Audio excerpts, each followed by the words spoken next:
नमस्कार साथियों, स्वागत है आपका YouTube चैनल ई संस्कृतम पर।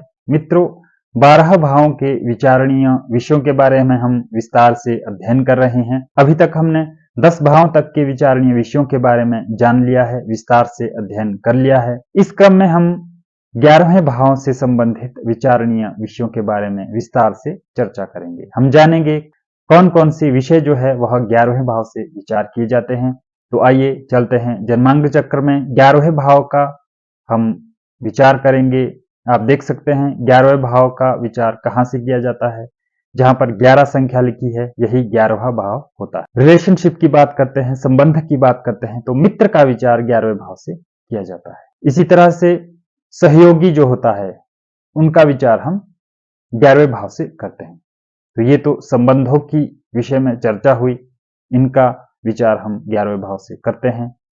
इस तरह से अग्रज का विचार 11वें भाव से किया जाता है। मित्रों, जैसा कि हमने देखा था, लग्न से जातक का स्वयं का विचार होता है और लग्न से तृतीय भाव से जब हम विचार करते हैं तो जातक के छोटे भाई बहनों का विचार करते हैं।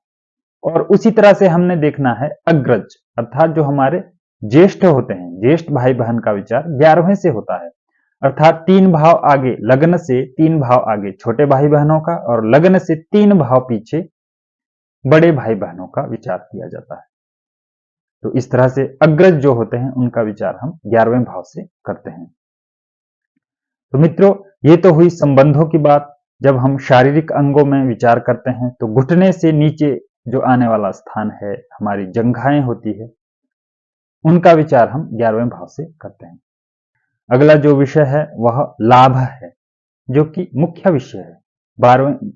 11वें भाव का मुख्य विषय है लाभ।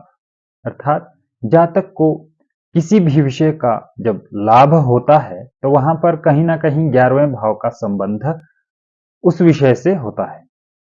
तो जब भी लाभ का हम विचार करते हैं तो हमें वहां पर 11वां भाव देखना होता है। लाभ से यहां पर जातक को धन प्राप्ति होगी, क्योंकि 11वां भाव प्राप्ति का है, आय का है, लाभ का है।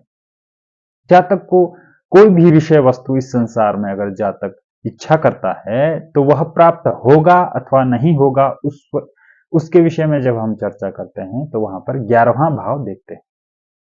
दूसरे भाव का संबंध अगर 11वें से है तो धन प्राप्ति होगी। तीसरे भाव का संबंध अगर 11वें से है तो वहां पर अनुमति जातक को प्राप्त होगी, भाई बहनों की प्राप्त होगी, भाई बहनों से सहयोग की प्राप्ति होगी। चौथा भाव से अगर 11वें भाव का संबंध है तो जातक को सुख की प्राप्ति होगी, घर की प्राप्ति होगी, भूमि की प्राप्ति होगी। तो इस तरह से हमने 5वें भाव से अगर 11वें भाव का संबंध है तो पुत्र की प्राप्ति होगी, प्रारंभिक शिक्षा जातक की अच्छी रहेगी। छठे भाव का अगर संबंध होता है तो वहां पर कहीं ना कहीं जातक को रोग की प्राप्ति हो सकती है, ऋण की प्राप्ति हो सकती है। इसके अतिरिक्त छठे भाव से जब 11वां भाव जुड़ेगा तो वहां पर, क्योंकि छठा भाव परीक्षा का है, नौकरी का है, तो नौकरी की प्राप्ति भी हो सकती है। 7वां भाव विवाह का है, 11वें से संबंध बन गया तो विवाह की प्राप्ति होगी। इसी तरह से हमने 8वें भाव से संबंधित विषयों के बारे में जानना है। 8वें भाव से संबंध 11वें का बन गया तो वहां पर कहीं ना कहीं जातक को जो है वह असाध्य जैसे रोगों की प्राप्ति हो सकती है। मृत्यु का 8वां भाव है, मृत्यु की प्राप्ति हो सकती है। नवम भाव जो है भाग्य का है, नवम भाव के साथ 11वें भाव का संबंध बन गया तो भाग्य की प्राप्ति होगी। दशम भाव जो है आजीविका का है, कर्म का है। तो इस तरह से हमने 11वें भाव को सभी भावों के साथ जोड़ करके देखना होता है, क्या वहां पर संबंध बन रहा है, क्योंकि 11वां भाव देने वाला है, लाभ है, इच्छा शक्ति है, इच्छा पूर्ति है। जातक की इच्छा पूर्ति 11वें भाव से होती है। तो मित्रों, इस तरह से 11वां भाव जो है वह लाभ का है, प्राप्ति का है, आय का है, इनकम का है।